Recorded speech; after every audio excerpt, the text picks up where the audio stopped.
In the hustle and bustle of everyday life, it's easy to forget that you are not one, but two. There's the character you play that has to go to work, pay your bills, and deal with the everyday nuisances of life. But then there's the you behind your eyes, the one that is having the thoughts and commanding the character. If you pause right now and think, I'm going to move my arm, and then proceed to move your arm, it's a simple highlight of this idea. There's the you that had the thought and made the command, and the you that actually moved your arm in three-dimensional space. Another often used example is the classic angel and devil on each shoulder trying to pull the character towards a certain set of actions. The angel and the devil are of that other you, and the character is the you that you probably identify with. That other you can be given many names depending on your beliefs, religions, ideas, and upbringing. The soul, God, the universe, consciousness, and on and on. Many fights have been fought over the identity of this other you and the origins of it. I'm not interested in those debates, to each their own. But the idea itself and its understanding is very important to me, as it should be to you. This is important to understand because most of us live from a reactive state in the role of the character, being pushed around by life and drifting on a path that probably isn't chosen by us. Waking up and jumping through hoops that we didn't set up just to look forward to the evening or the weekend to escape our own existence only to repeat it the next week. And on it goes for years with intermittent moments of escape until you have the privilege of retiring at 65 with your best years and health behind you. Hopefully you have enough money to survive and exist until your heart stops and it's a wrap. That's the existence of most people with soulless eyes working to exist, then spending whatever freedom they do have escaping that existence. This is the result of living through that character and never getting in touch with the other. This was my existence for the first 26 years of my life too. Go to school, memorize irrelevant garbage, to impress a teacher or professor that I didn't want to be like, to get into a good university, to further study something I didn't care about. Repeat this very expensive process there to get impressive arbitrary numbers to get into a good medical school. Pay exponentially more money there to be taught information easily available for free on YouTube. Jump through the hoops they tell you to jump through or else. Match to a good residency, become a good doctor. Operate the conveyor belt of patients by prescribing medications for mostly preventable conditions. Be respected by others for doing it all. That was the script laid out for me and I did a damn good job of following it. My character was impressive and successful. But then why did I feel like an empty shell of myself? I did what I was supposed to do. The clouds should have parted by now, no? It was because I never took the time to listen to that other me. It was always present, trying to clue me into what I actually should be doing and what my role was in this grand play of life. It spoke to me in nothingness.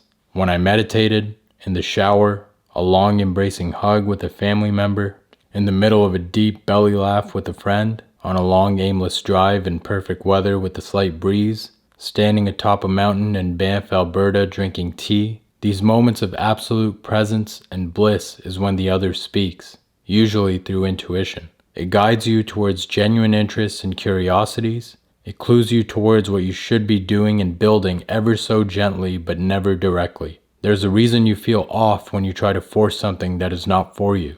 There's a reason you feel in flow and unstoppable when you are on your rightful path. It is all the guidance of the other. When I was forcing myself to become a Forex trader for quick money, when I was forcing myself to become a surgeon for the title and status, when I tried to force a relationship to work, there was an ever-present discomfort lingering beneath the surface of the mask I put on that I tried to ignore. When I sit down to write and organize my thoughts in these public journal entries, there's a sense of flow and my hands move seemingly on their own. I don't need Pomodoro techniques. I don't need a perfect morning routine or a motivational video to get me to sit down and do this work. This is when I listen to that other me and live from that higher self. In my particular set of beliefs, I believe that other me is my conscience connected to God. I believe there's a role for all of us to play on the stage of life and it was decided long ago. I'm not here to build myself into something I'm not. I'm here to find who I already am. I'm the marble and my actions sculpt and reveal the person God put me here to be. When I'm on my right path, I feel it in my intuition. When I'm doing wrong, I feel it in my intuition. It doesn't matter if you agree with me about this part or not. You can call it whatever you want and interchange the terms to fit your narrative. But I think we can all agree that there is another you and you're not just flesh and bones. It's important to get in touch with this other self, be it through meditation or any experiences that involve presence and bliss. The more you practice, the better the connection becomes. When it comes to deciding how you want to spend your limited time in this existence, you should consult the second self much more than you do now. Much of our decisions come from society, which is just another collection of a bunch of people who are likely also not listening to their higher selves. We do what they decide is good and valuable without ever considering our role. In many cases, this is a good thing. You don't want to be thinking about everything all the time. You need structure to keep you sane. You need stop signs and traffic lights to avoid chaos. But beyond foundational structure that keeps society stable, every decision made beyond that point should be thought about consciously. Listen to people you respect and have done what you want to do. Examine the people that have what you want and determine what got them there. But above all else, live in accordance with the bigger picture plan of your life that should come from your higher self. Guide your character through identification with your higher self instead of existing as the lone character. Be mindful and deliberate in every area of your life in consultation with this higher self. Aim for the greatest good in each area. This aim is what gives you meaning and purpose for everything that you do and every action you take.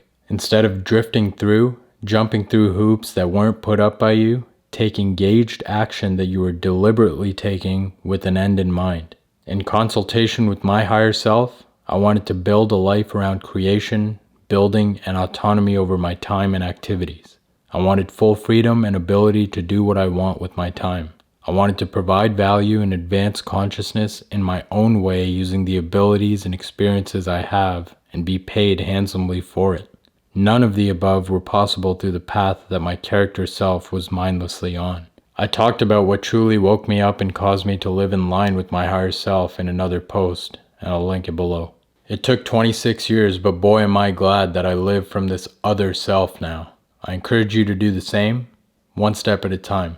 Meditation is a great way to introduce yourself to your second self, but more on that soon. Be sure to check the description for our newsletter and whatever else we have going on, and I'll see you next time.